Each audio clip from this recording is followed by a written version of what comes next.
my friends. Welcome to Conversations with Arundhati.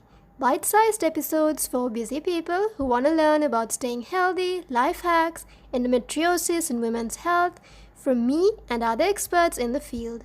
I also will be sharing fun snippets from my life as I learn and unlearn about life in general. Let's dive into today's episode.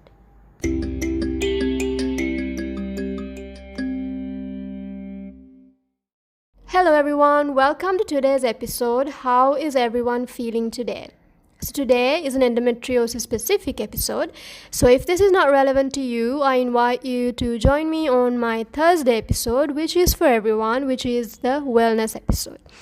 So today we're talking about how can regular exercise or movement help with endometriosis.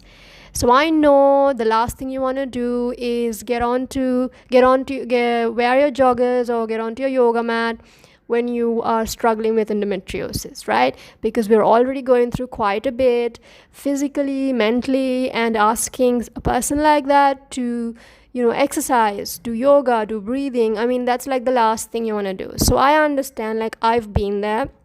So please don't misunderstand. I'm not just telling these to you. I know I'm coming from a place where I understand that I used to struggle with that a lot, but I also realized that this daily regular movement has helped me come where I am today.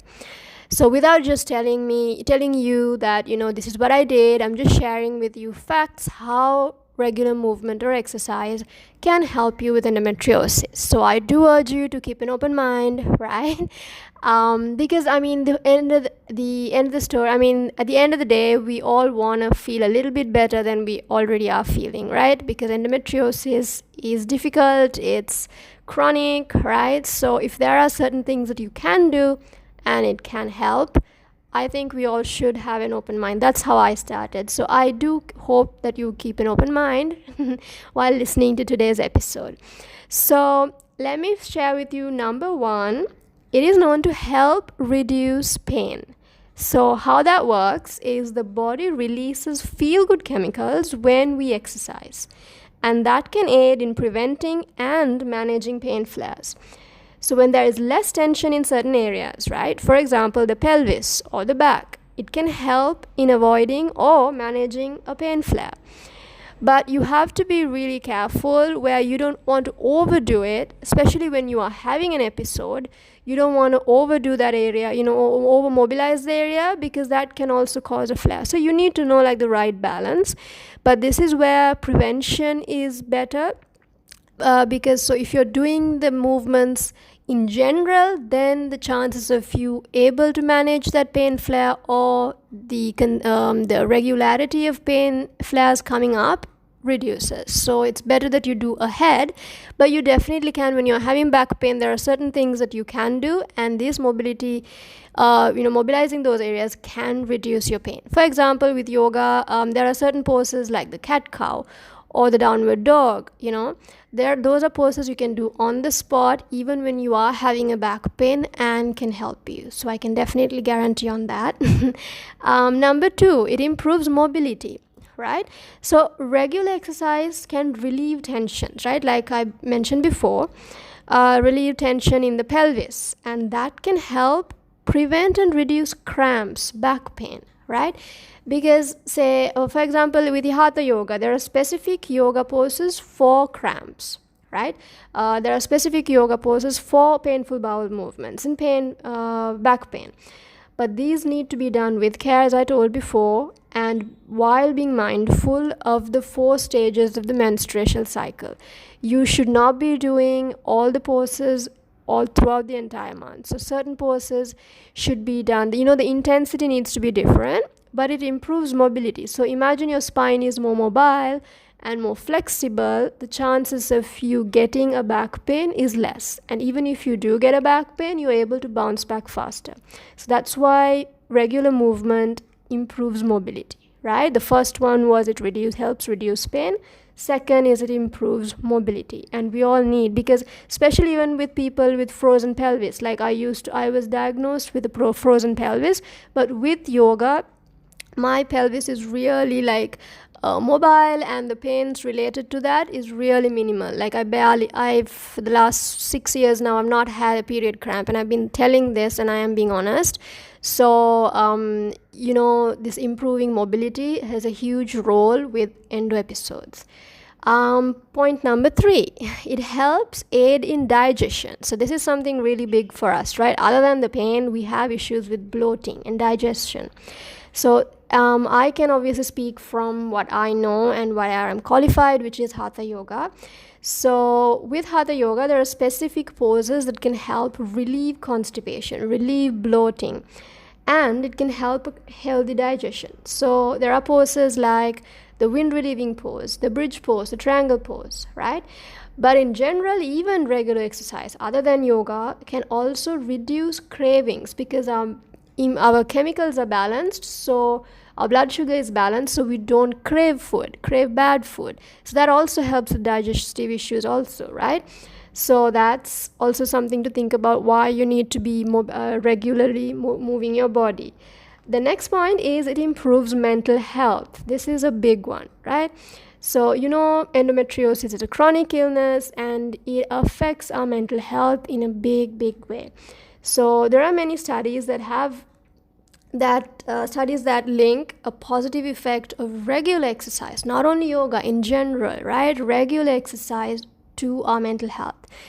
So, but there are practices like yoga, right? It can further improve your mental health through specific yoga poses and specific practices like pranayama, that is yogic breathing, and meditation, right? So doing these practices on a regular basis can help you have a healthy mental health.